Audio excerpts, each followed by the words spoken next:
নমস্কার বন্ধুরা, আমার রান্নাঘরে বানানো হচ্ছে আজকে হাফ বয়েল ডিমের কারি। এই কারিটা ভীষণ ভালো হয়, আপনারা অবশ্যই বাড়িতে একবার ট্রাই করবেন। তো প্রথমে আমি নিয়ে নিয়েছি 4খানা ডিম আর গ্যাসটা জ্বালিয়ে এটা একটু সেদ্ধ করতে দিয়ে দেবো এখানে অল্প নুন। ব্যাস, এটা এখনও সেদ্ধ হোক। তো দেখুন এটা সেদ্ধ হয়ে গেছে আর ঠান্ডাও হয়ে গেছে। এটা আমি প্রায় 4 মিনিট সেদ্ধ করেছি। খুব বেশি সেদ্ধ করা যাবে না, তাহলে হাফ বয়েল জিনিসটা হবে না। আর হাফ বয়েল যখনই করবেন তখনই নামিয়ে একটু ঠান্ডা করে নেবেন, বা ঠান্ডা জল ঢেলে দিলেও হয়ে যাবে। তো দেখুন আমার ডিমগুলো ছাড়ানো হয়ে গেছে। 4টেই ডিম আমি ছাড়িয়ে নিয়েছি। এখানে নিয়ে নিয়েছি একটু টমেটো, ওতে একটু পেঁয়াজ কুচিয়ে নেব।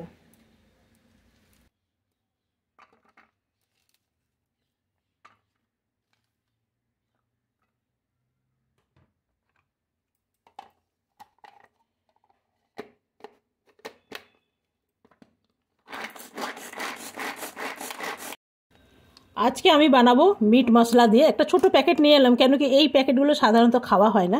তো আজকে আমি এটা ডিমের মধ্যে দেব।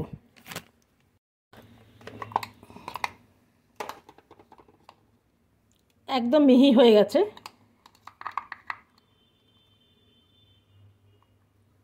কড়াই বসিয়ে দিয়েছি, দিয়ে দেবো তেল। প্রথমে দিয়ে দেবো একটু নুন, তাতে এটা সেটে যাবে না, একটু ভালো করে চালিয়ে নেব। ডিমটা আমি হাফ বয়েল সেদ্ধ করেছি, আপনি দেখে বুঝতেই পাচ্ছেন একদম নরম আছে, ভেতরে কুসুমটা একদম গলা গলা আছে। তো এটা হাফ বয়েল করে কখনো এরকমভাবে রান্না করবেন, অসম্ভব ভালো লাগে। ডিমগুলো আমি দিয়ে দিলাম আর এগুলো ভাজা হয়ে গেছে, খুব বেশি ভাজবো না। এখানে দিয়ে দেবো একটু জিরে, পেঁয়াজটা করে রেখেছি দিয়ে দেবো।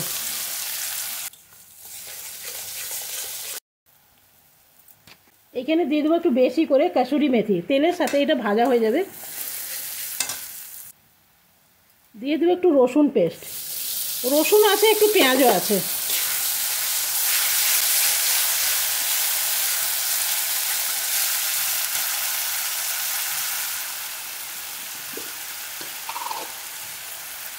দিয়ে দেবো টমেটো,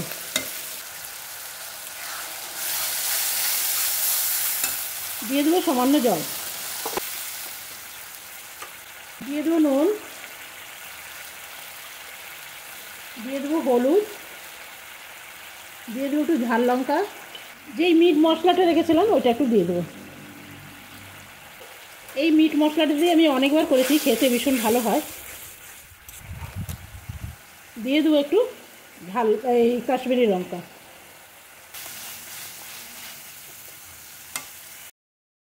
এরপরে এইখানে আমি ডিমগুলো দিয়ে দেবো, আর এইখানে কোনো রকম জল দেব না। জল দিলে কিন্তু সেই টেস্টটা আর পাওয়া যাবে না। আর এটা বেশ একদম শুকিয়ে শুকিয়ে আসবে, আমি একদম ড্রাইভাবে করব।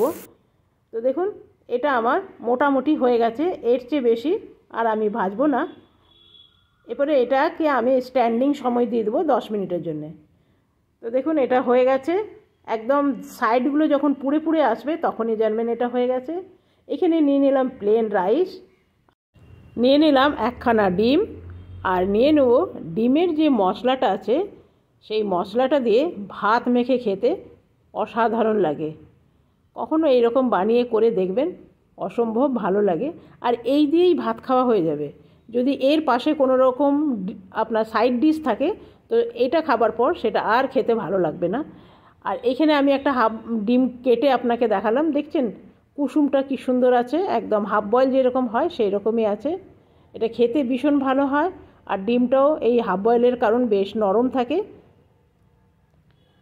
তা আপনাদের কাছে কেমন লাগলো অবশ্যই আমাকে কমেন্ট করে জানাবেন। ভালো লাগলে এই রকমভাবে আপনি বানিয়ে ঘরে ট্রাই করতে পারবেন। আজকের মতন আমি এখানেই শেষ করলাম, কালকে আসবো নতুন ভিডিও নিয়ে। আপনারা সকলে ভালো থাকুন, সুস্থ থাকুন।